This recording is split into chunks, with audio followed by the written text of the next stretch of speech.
अगदी जलद व अचूक बातम्यांसाठी पाहत रहा महामीडिया 24 सदैव तत्पर। मुरगुड शहरातील जवाहर रोडवर पाण्याची मुख्य जलवाहिनी फुटल्याने गेल्या काही दिवसांपासून लाखो लिटर शुद्ध पाणी रस्त्यावर वाहून जात आहे। भीषण उन्हाळ्याच्या पार्श्वभूमीवर नागरिकांना पाण्यासाठी कसरत करावी लागत असताना दुसरीकडे फिल्टर केलेले शुद्ध पाणी वाया जात असल्याने नगरपालिकेच्या कारभारावर आता प्रश्नचिन्ह उपस्थित केलं जात आहे। सध्या जवाहर रोडवर रस्त्याच्या रुंदीकरणाचे काम सुरू आहे। या कामादरम्यान शुद्ध पाण्याची मुख्य पाईपलाईन फुटल्याने पाण्याचे कारंजे उडत आहेत। विशेष म्हणजे हे फिल्टर केलेले पाणी थेट रस्त्यावर वाहत असून त्यामुळे परिसरात चिखलाचे साम्राज्य निर्माण झाले आहे।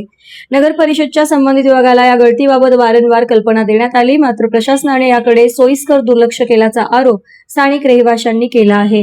जल है तो कल है अशा घोषणा देणाऱ्या नगरपालिकेकडून प्रत्यक्ष कृतीच्या वेळी मात्र कमालीची अनास्था दिसत असल्याची तक्रार नागरिकांनी केली आहे। एकीकडे उन्हाळ्याची तीव्रता वाढत असून सर्वत्र पाणी बचतीचे आवाहन केले जात आहे। अशा परिस्थितीमध्ये शुद्ध पाणी गटारात आणि रस्त्यावर वाहून जात असल्याचं पाहून मुरगुडकरांमधून संताप व्यक्त होत आहे। जर तातडीने ही गळती थांबवून दुरुस्ती केली नाही तर येत्या काळात शहराला भीषण पाणी टंचाईला सामोरे जावे लागेल अशी भीती व्यक्त होत आहे।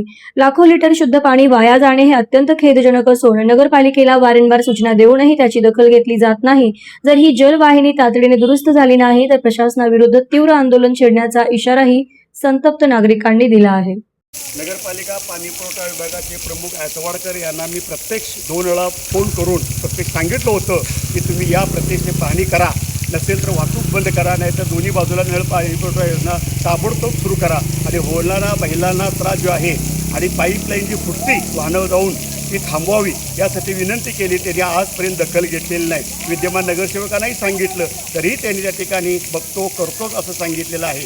पाणी पुरवठा सभापतींनाही सांगितलं तरी तुम्ही बघतो सांगितलं, पण आज सगळ्याच्या लक्ष दिलं नाही। महिलांनी लक्षात ठेवा, या ठिकाणी अक्षरशः पाण्याची पाईप लावत असताना भिजून चिंब होतात आणि त्यामुळं वारंवार वाहनांच्यामुळं वांदव व्हायला लागले, भांडणं व्हायला लागल्यात। त्यामुळं ही वाहतूक तरी बंद करावी, नसेल तर दोन्ही बाजूला पाईपलाईन टाकून नागरिकांची समस्या सोडावी एवढीच एक इच्छा आहे।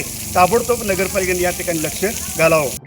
तर मग चला सबस्क्राईब करायला विसरू नका महामीडिया 24 न्यूज चॅनलला। महामीडिया 24 सदैव तत्पर।